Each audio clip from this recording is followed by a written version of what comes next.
Assalamualaikum warahmatullahi wabarakatuh.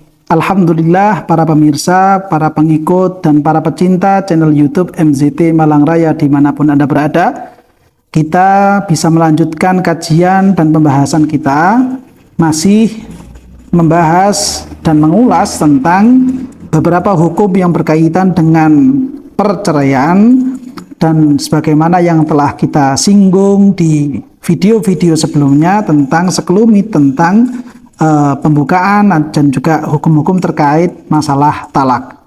Dan saat ini kita melanjutkan kajian kita di dalam kitab Fathul Qorib, membahas tentang masalah talak ini, tentang jenis ungkapan talak. Karena memang yang namanya talak itu tidak lepas dari bagaimana bentuk ungkapan yang dimunculkan oleh seorang suami, yaitu sangat terikat dengan bentuk redaksi ucapan yang dimunculkan oleh seorang suami kepada istrinya.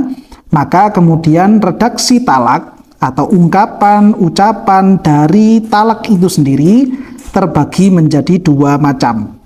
Ada kalanya talaknya adalah talak yang dengan redaksi soreh, ada kalanya juga talak itu menggunakan redaksi yang kinayah. Nah, kira-kira pembahasan tentang talak yang soreh itu seperti apa, talak yang kinayah itu seperti apa, sekaligus juga dengan konsekuensi-konsekuensi hukum di belakangnya itu seperti apa, itulah yang kemudian menjadi pembahasan pada video kali ini.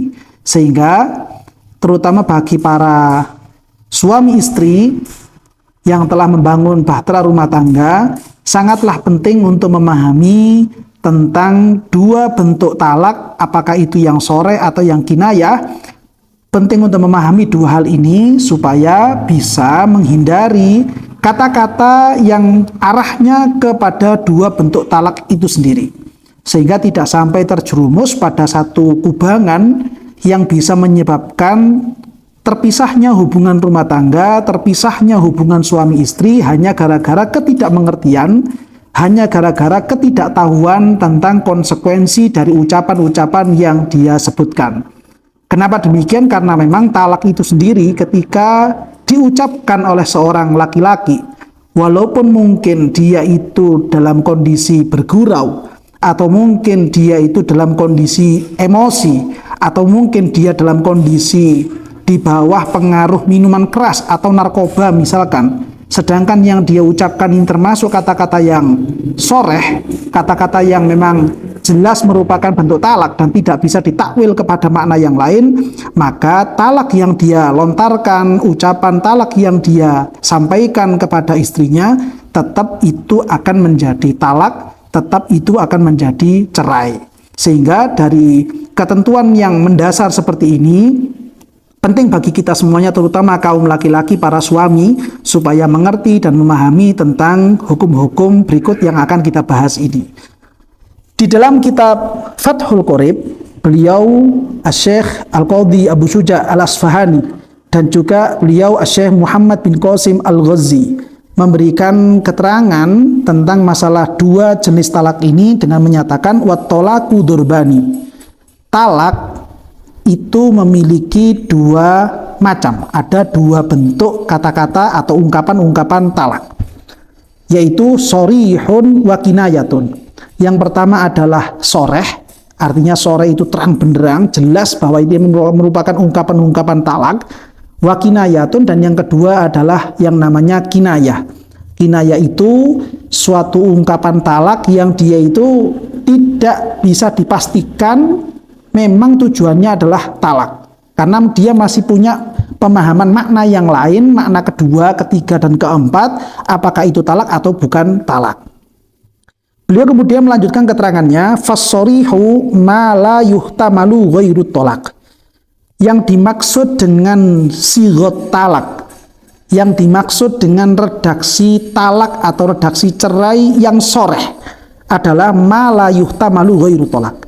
Suatu ungkapan, suatu ucapan, suatu redaksi yang muncul dari lisan mulutnya seorang suami, yang mana ungkapan ini tidak memiliki makna lain kecuali memang adalah talak atau cerai. Dia tidak memiliki makna lain kecuali hanya itu saja. Sehingga ketika ucapan yang dilontarkan oleh suami itu berbentuk redaksi yang seperti ini, maka memang itu merupakan kata-kata atau kalimat yang menjadi talak kepada istrinya sendiri.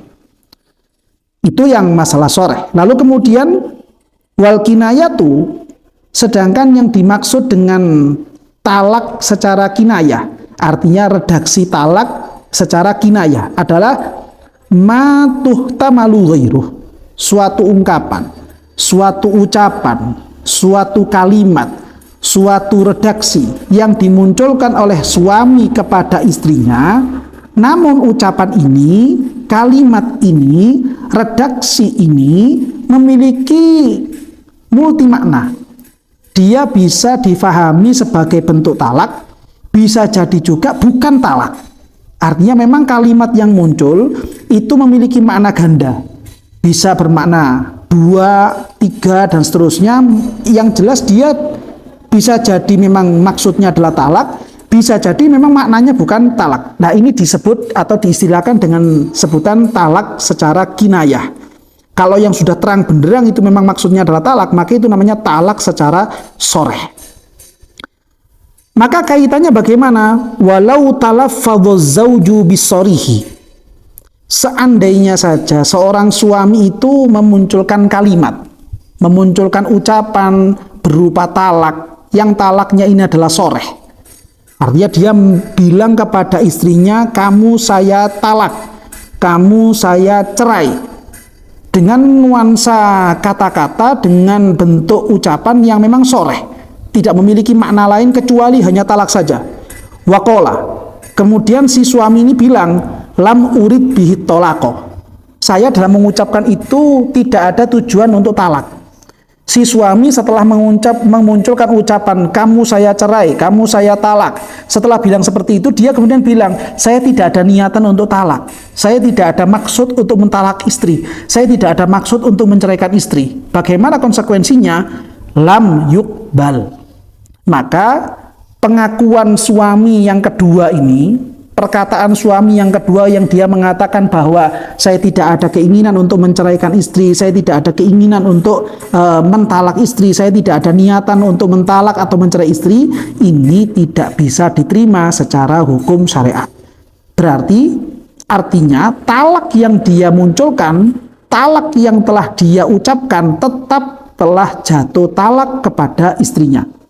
Padahal sudah kita pahami pada video-video yang sebelumnya, telah kita simak pada video-video sebelumnya bahwa jatah talak setiap suami itu maksimal hanya sampai 3 kali talak saja. Kalau kemudian dia itu entah karena tidak sengaja, entah karena mungkin emosi, entah karena mungkin dia itu dibawa pengaruh minuman keras, entah dia itu dibawa pengaruh narkoba, lalu kemudian memunculkan kata-kata talak, memunculkan kata-kata cerai kepada istrinya, maka itu tetap jatuh talak, dan jatah talak yang maksimalnya 3 ini menjadi berkurang. Jika seandainya sebelum-sebelumnya itu si suami belum pernah mengucapkan talak sama sekali, belum pernah mengungkapkan cerai sama sekali kepada istrinya, maka berarti dia sudah terkurangi 1 jatah untuk memunculkan talak kepada istrinya, sehingga tersisa 2 jatah lagi dalam pengucapan talak.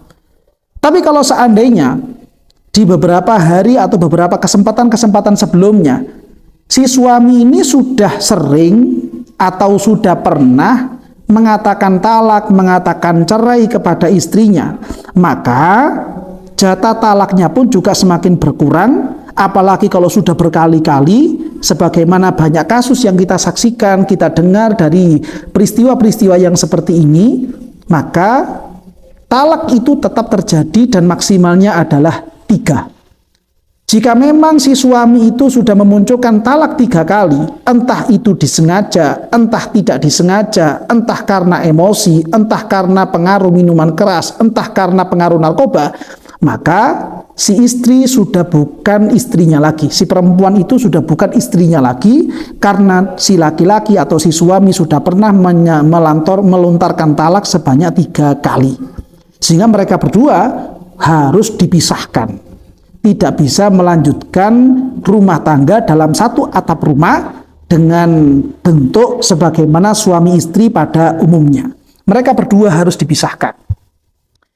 Kalau misalkan mereka itu adalah orang-orang yang tidak mengerti tentang konsekuensi hukum yang seperti ini, maka bagaimana? Ketidakmengertiannya dia itu perlu ada rincian-rincian. Kalau seandainya si laki-laki ini hidup di suatu daerah yang di daerah tersebut memang banyak atau ada ustadz-ustadz atau kiai-kiai atau gus atau siapa saja yang mengajarkan ilmu agama tentang masalah seperti ini.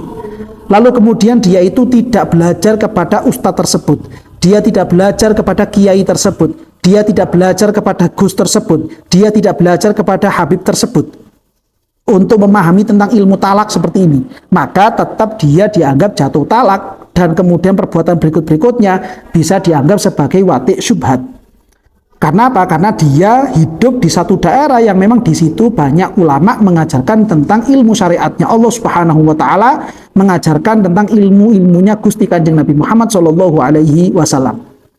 Lain halnya kalau kemudian si laki-laki atau pasangan suami istri ini hidup di satu daerah, hidup di suatu tempat yang memang di tempat itu tidak ada orang yang mengajarkan ilmu agama. Tidak ada orang yang mengajarkan tentang ilmu munakahat. Tidak ada orang sosok figur yang mengajarkan tentang ilmu talak. Lalu kemudian dia itu terlanjur mengatakan seperti itu kepada istrinya karena ketidakmengertiannya dia, maka kebodohan dia atau ketidakmengertian dia masih dimakfu atau dianggap uzur oleh kacamata syariat. Sehingga kalau kita kembalikan dengan kondisi di sekeliling kita sendiri, terutama untuk para ashab, para pemirsa yang hidupnya itu di daerah Kota Malang, ketika sudah ada kiai-kiai kita, ketika sudah ada ustadz-ustadz kita, ketika sudah ada para habaib-habaib kita, ketika sudah ada para gus-gus kita yang mengajarkan tentang ilmu seperti ini, kok kemudian dia enggan mempelajarinya, dia enggan untuk hadir di majelis-majelisnya beliau, maka ini akan memunculkan satu konsekuensi yang besar, akan memunculkan satu dampak yang luar biasa ke belakang-belakangnya ketika suami istri ini tetap lanjut dalam bentuk rumah tangga, tetap lanjut dalam bentuk suami istri. Oleh karena itu, bagi para pemirsa, bagi para pecinta channel YouTube MZT Malang Raya yang telah memahami dan menyimak ulasan-ulasan sebagaimana kita baca barusan, penting bagi kita semuanya untuk senantiasa menimba ilmu, mencari pengetahuan tentang ilmu syariatnya Allah, terutama ketika kita sudah berumah tangga, lalu kemudian kita memiliki rasa perhatian, memiliki rasa peduli tentang ilmu syariatnya Rasulullah Shallallahu Alaihi Wasallam. Kita pelajari ilmu tersebut, kita ambil ilmu tersebut, kita amalkan ilmu tersebut dengan niatan kita menghidup-hidupkan syariatnya Rasulullah Shallallahu Alaihi Wasallam, menghidup-hidupkan ajaran Gusti Kanjeng Nabi Muhammad Shallallahu Alaihi Wasallam, yang mana dalam hal ini junjungan kita, idola kita Gusti Kanjeng Nabi Muhammad Shallallahu Alaihi Wasallam pernah menyampaikan dalam sebuah riwayat, man ahya sunnati inda fasadi ummati falahu ajru syahid, yang artinya siapa saja di antara umatku yang dia itu berupaya untuk menghidup-hidupkan sunnahku, dan yang dimaksud dengan sunnahku di sini kata Kanjeng Nabi itu adalah menghidup-hidupkan ajaran-ajaranku, menghidup-hidupkan syariatku, menghidup-hidupkan hukum halal haramnya Gusti Kanjeng Nabi yang itu bersumber dari Allah Subhanahu wa taala inda fasadi ummati, di tengah-tengah masyarakat ketika masyarakat ini sudah tidak peduli lagi, sudah mulai turun perhatiannya, turun rasa pedulinya terhadap syariatnya Rasulullah Shallallahu Alaihi Wasallam, maka orang yang berupaya menghidup-hidupkan ini falahu ajru syahid, dia akan mendapatkan pahala seperti pahalanya orang yang mati syahid, orang yang meninggal dalam peperangan demi untuk menegakkan ajaran Allah Subhanahu wa taala.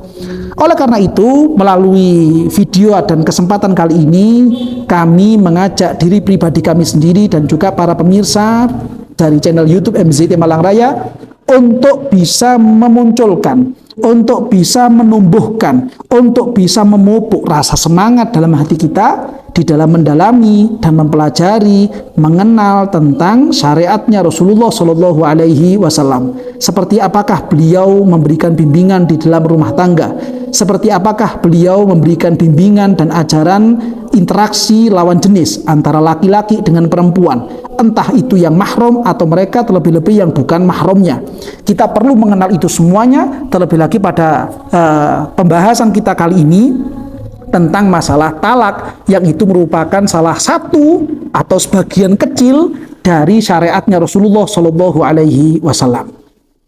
Kita lanjutkan lagi dengan pembahasan yang ada di dalam kitab Fathul Qorib, yang mana beliau Syekh Al-Qadhi Abu Suja Al-Asfahani dan juga Syekh Muhammad bin Qasim Al-Ghazi memberikan keterangan lanjutan. Fassarihu salah satu alfazin.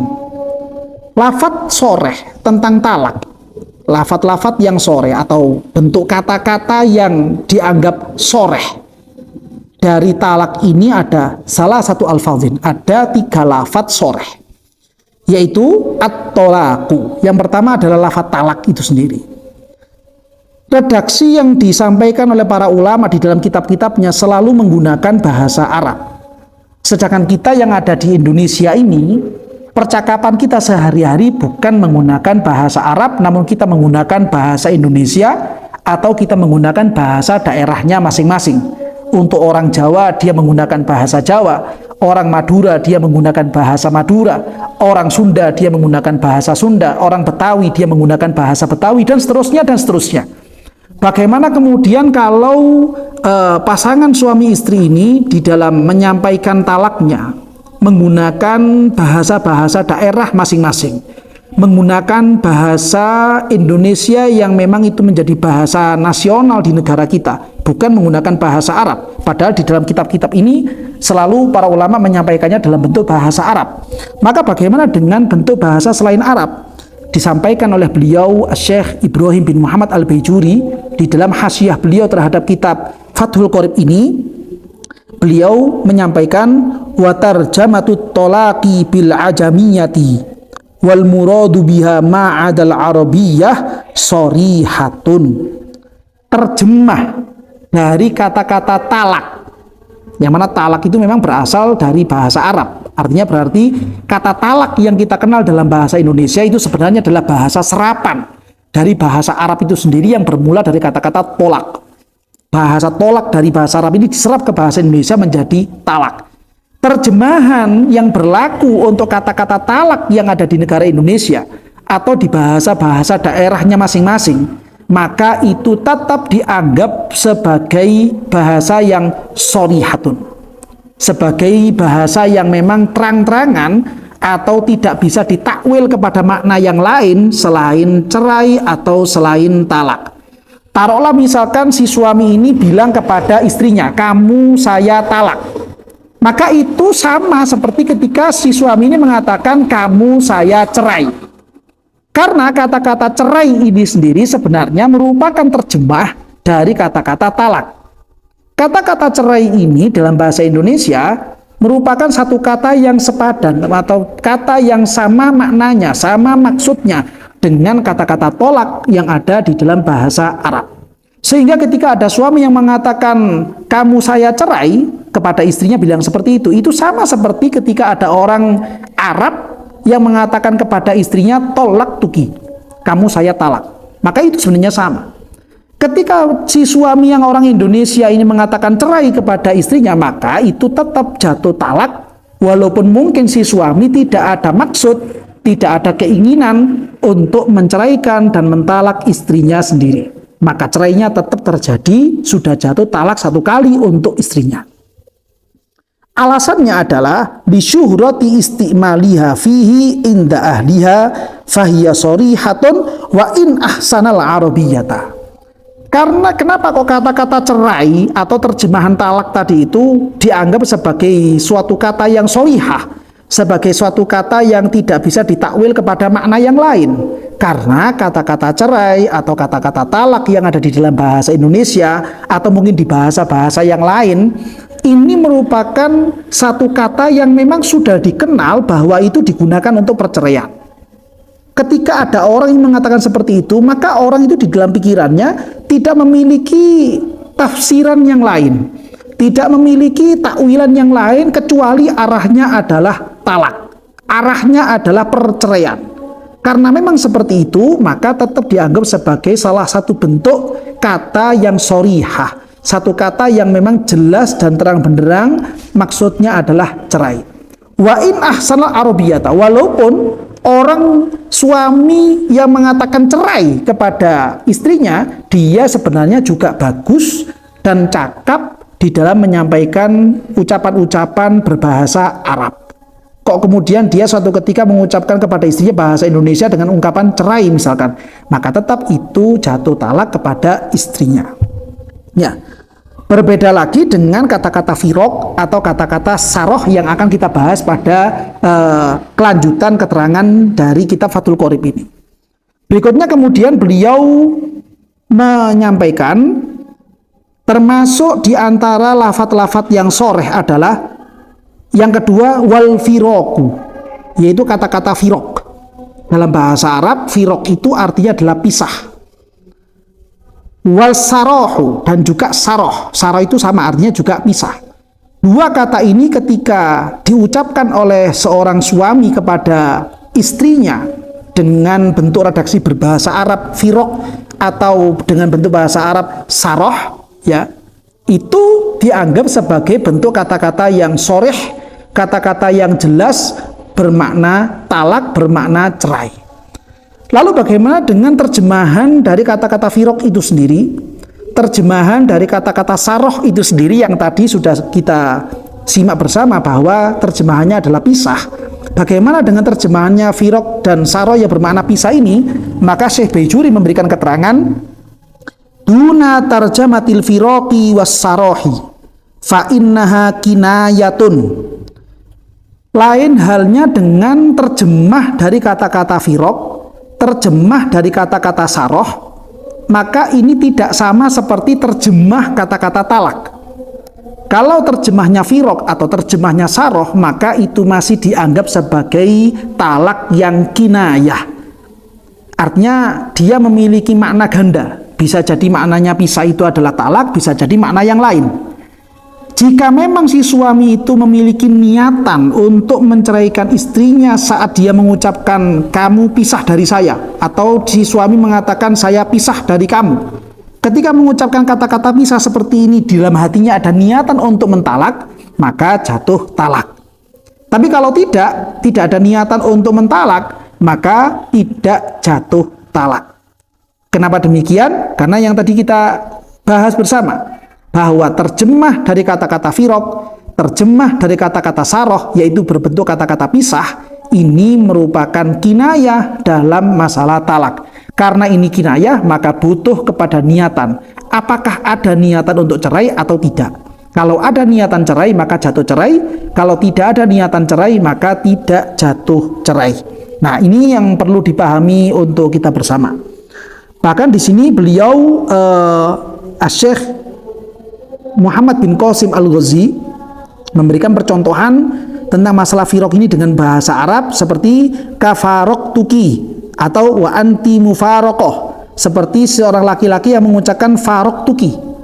Ya, itu kalau si suami mengatakan farok tuki kepada istrinya, maka jelas itu akan menjadi talak kepada istrinya karena termasuk bahasa-bahasa yang soreh.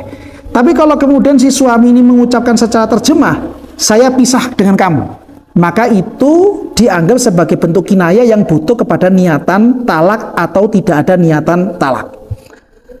Lalu kemudian beliau Syekh Muhammad bin Qasim Al-Ghazi memberikan keterangan lanjutan, wa minas sorihi aidon al-khul'u in zukiral malu wa kaza al-mufadatu. Yang masuk dalam kategori talak yang soreh selain tiga lafaz tadi itu, tolak, firok, saroh, yang masuk lagi, tapi dia itu sebenarnya bukan dengan kata-kata talak, yaitu adalah khulu'. ketika khulu ini memang dibarengi dengan penyebutan harta yang menjadi ganti rugi. Misalkan si istri itu bilang kepada suaminya, "Mas, Bang, saya mohon maaf ingin pisah dengan sampean, dan sebagai gantinya ini ada harta atau ada uang sebesar 10 juta untuk gantinya. Ada uang 10 juta sebagai bentuk ganti karena saya telah meminta pisah dari Mas." Misalkan si istri seperti itu. Kok kemudian suaminya menjawab, "Ya, saya terima permintaan gugatan cerai sampean dan juga uangnya ini saya terima." Maka yang seperti ini atau khulu yang model seperti ini masuk dalam kategori talak yang soreh. Karena memang itu tidak bisa ditakwil kepada makna-makna yang lain. Kecuali kalau kemudian si istri itu ketika meminta cerai, meminta pisah dari suaminya, namun ternyata si istri tidak menyebutkan nominal harta, tidak menyebutkan nominal uang. Lalu kemudian oleh suaminya masih dipikir-pikir lagi, maka ini masih dalam bentuk kinayah. Apakah ada niatan untuk cerai atau tidak ada niatan untuk cerai? Ini yang perlu difahami.